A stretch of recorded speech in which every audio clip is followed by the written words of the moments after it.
Bonjour à tous et bienvenue dans l'invité du jour. Je suis ravie de vous retrouver aujourd'hui avec mon invité que je suis ravie également de recevoir, Marc Dufour. Il est le directeur général du marché Marseille Méditerranée. Marc Dufour, bonjour. Bonjour. Comment ça va?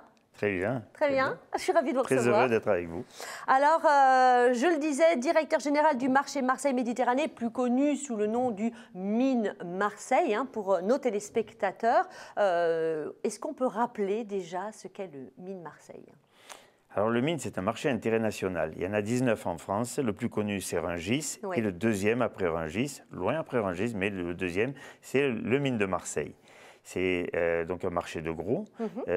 Ils ont été créés par décision gouvernementale après-guerre, dans les années 50, fin des années 50, tout simplement parce qu'il fallait organiser à l'époque les filières de distribution après les périodes de restriction qu'avait connues la guerre. Et aujourd'hui, leur mission a un peu changé. On n'attend pas après les mines pour alimenter la population. On fait à peu près 10% de la distribution de produits frais. Oui. Mais notre caractéristique, c'est la traçabilité, les circuits courts, les marchés de producteurs. Et c'est dans ce sens qu'aujourd'hui, nous avons un rôle à jouer dans ce grand marché de la distribution. Est-ce que vous diriez que depuis quelques années, vous avez changé, une nouvelle identité visuelle, vous avez envie de parler plus largement aussi au grand public et de vous faire de plus en plus connaître? Parce que comme vous le dites, Rungis est très connu.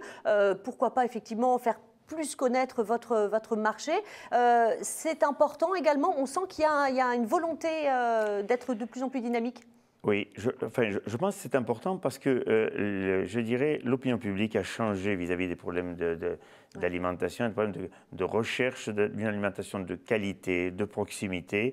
De plus en plus, le lien est fait aujourd'hui entre ce qu'il y a dans notre assiette et notre état de santé. Complètement. Et on se rend compte qu'avec l'avènement du bio et la préoccupation qu'ont les consommateurs de trouver des produits locaux, de connaître le producteur, de connaître l'agriculteur, de connaître l'éleveur. Et je pense que toute cette évolution conduit la population à choisir dans les circuits de distribution ceux qui sont le plus près de ces valeurs-là. Or, le Mine les porte en lui, je dirais, depuis l'origine, et c'est la raison pour laquelle aujourd'hui, il faut le faire savoir, parce que ce n'est pas forcément connu du grand public, faire savoir qu'aujourd'hui, 330 producteurs locaux sont présents toutes les nuits sur le marché du Mine de Marseille. 338, c'est important. Les grossistes aujourd'hui vendent à peu près 50% des produits locaux. Après le reste, bien évidemment, on a besoin de mangue, on a besoin d'ananas, etc. Ça ne se cultive pas localement. Donc ce n'est pas exclusif, mais on est le premier marché local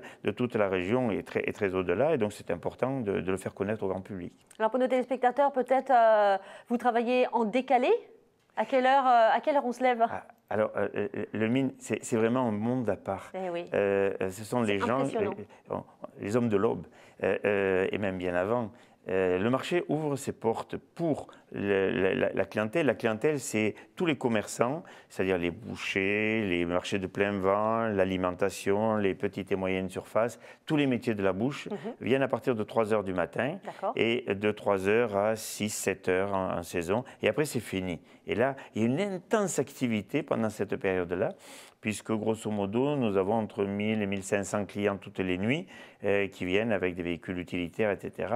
Et le marché, c'est donc un peu plus de 300 producteurs et 140 grossistes et importateurs qui sont présents. Donc ça fait vraiment un volume d'activité.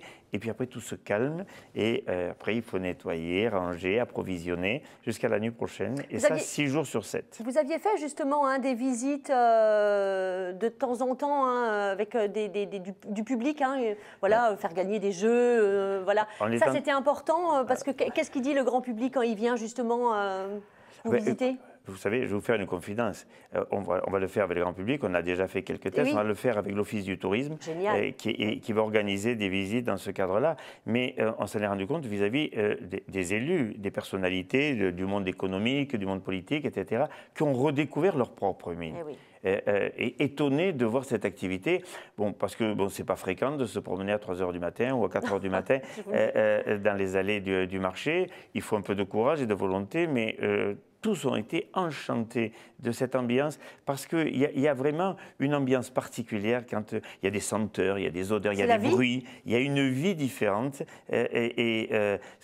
Moi, j'ai été séduit dès que j'ai mis les pieds sur ce marché. Et puis, il y a une communauté entre je dirais, les différents acteurs de cette pièce qui se joue entre 3h et 8h du matin, on va dire. Les producteurs, les grossistes, les importateurs, les manutentionnaires, les logisticiens.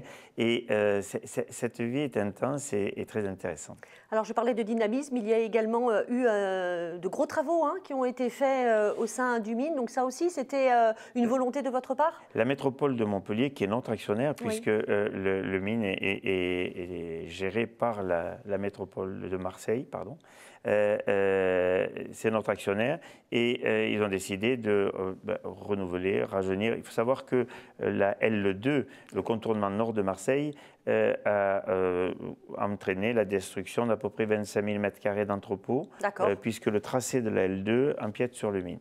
Et donc il fallait reconstruire, il fallait réorganiser. Plutôt que de reconstruire tel que ça avait été construit il y a 50 ans, eh bien, on a décidé de construire pour les 50 ans à venir. C'est-à-dire moderniser le mine, faire entrer le numérique, faire entrer tous les services qui sont aujourd'hui, je dirais, le corollaire de tout développement économique, élargir la gamme de produits.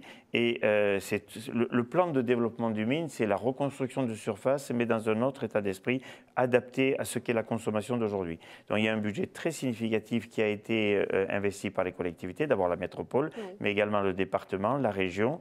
Et nous essayons de conduire cette transformation tout en maintenant l'activité, c'est ce qui est plus long. Donc ce marché, ce programme de réorganisation a commencé il y a à peu près 2 ans et nous avons encore à peu près 1 an et demi de travaux pour arriver à faire un mine tout neuf et complètement adapté à notre époque.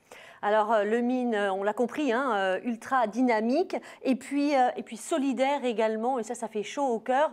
Effectivement, c'est compliqué en ce moment, cette crise sanitaire complique les choses.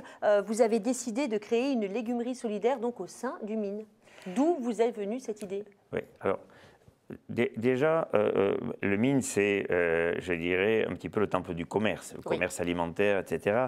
Et dans cette période, on s'est dit que le développement économique, c'est une chose importante parce qu'elle crée des richesses, elle crée de l'emploi et c'est très important. Mais on ne peut pas se focaliser sur ça sans penser à tous ceux qui, aujourd'hui, n'ont pas la possibilité de, entre guillemets, se payer 5 fruits et légumes par jour, puisque c'est le slogan habituel quand on dit pour garder la santé, il faut consommer ce type de produit. Donc, Madame Vassal, qui est notre président de la métropole, et mon président, qui est Christian Burle, le président du mine, m'ont demandé de réfléchir à de quelle manière on pouvait accompagner ce développement par des actes de solidarité. Alors, ils sont de 2 natures différentes. D'abord, l'Association nationale des épiceries solidaires, qui récupère beaucoup de produits. Vous savez que dans une cagette de fruits, il peut y avoir un produit qui est abîmé et impropre à la vente. Par contre, tout le reste est parfait. Par contre, on ne peut pas le vendre. Alors, ils sont triés, ils sont utilisés et ils sont distribués gratuitement à tous ceux qui n'ont pas les possibilités à travers des associations caritatives. Très bien. Et à côté de ça, on s'est dit, mais je vais vous donner un exemple. Il y a 1 an ou 1 an et demi, il y a eu une forte période de chaleur avec beaucoup de fruits et de légumes qui sont arrivés à maturité en même temps. Quand il vous arrive des tonnes et des tonnes de tomates, on n'arrive pas à les consommer toutes et on ne peut pas les conserver. Il faut les transformer. Et on n'avait pas d'atelier de transformation. Donc, avec la banque alimentaire et avec l'aide du conseil départemental qui a financé une grosse partie des installations, nous avons développé un atelier et une légumerie solidaire. C'est quoi?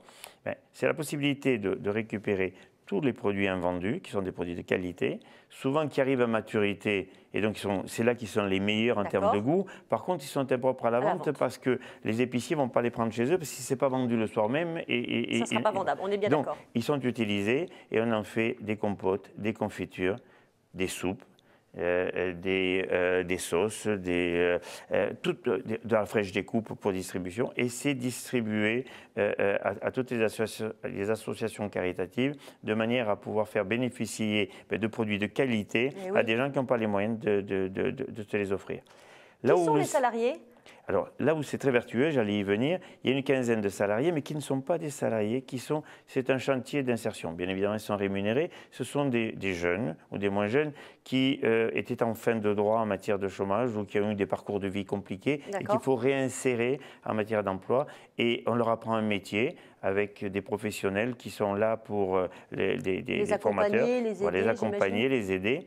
Et donc, c'est à la fois une démarche solidaire vis-à-vis des produits que nous distribuons, mais également vis-à-vis de la formation qu'on dispense. Et comme le succès est vraiment très étonnant, ça va bien au-delà de ce que nous pensions, nous allons produire plus que ce qui est distribué. D'accord. Et je dirais 50% sera distribué, les 50% restants seront vendus. D'accord. Parce que ce sont des produits. Et tous les produits, l'intégralité des produits sera reversée à la banque alimentaire pour arriver à développer ce concept-là ailleurs et faire en sorte que cette légumerie solidaire fasse des petits, s'agrandisse. Marc, est-ce que c'est la première légumerie solidaire de tous les mines de France? C'est la première de France. Elle est à Marseille. Voilà, et c'est à Marseille. Et c'est à Marseille. C'est vraiment une belle, ça c'est vraiment une belle opération. Effectivement, de réinsérer en plus des gens qui en ont besoin. Enfin voilà, c'est quand même un joli constat là. D'abord, ça fait plaisir à beaucoup. Et moi, là où je suis, et je tiens à leur tirer un coup de chapeau, je suis très fier de voir que tous les grossistes et toutes les entreprises et tous les producteurs du marché jouent le jeu. C'est d'ailleurs l'afflux de produits fait que nous sommes déjà dépassés, que nous sommes obligés de créer et d'agrandir ce dispositif. Et donc j'espère qu'il y aura bientôt dans tous vos commerces alimentaires un corner dans lequel il y aura écrit mine solidaire. Et ces produits-là, qui seront des produits d'excellente qualité, eh bien, tout le résultat, comme on a du chocolat ou du café équitable, eh bien, on aura des produits solidaires. Super. Tous les profits iront à la banque alimentaire et à toutes les organisations. C'est des associations également nous regardent, ils peuvent prendre contact avec vous. Oui, c'est-à-dire que comme nous, on n'est pas structuré pour gérer toutes les associations, on demande à la banque alimentaire de répartir l'ensemble de ces produits dans toutes les associations caritatives avec lesquelles elle travaille et tous celles qui veulent travailler peuvent s'adresser à la banque alimentaire. Super. Merci beaucoup Marc Dufour d'être venu sur le plateau de l'invité du jour et puis bravo pour cet élan de générosité. Merci à vous. À très bientôt.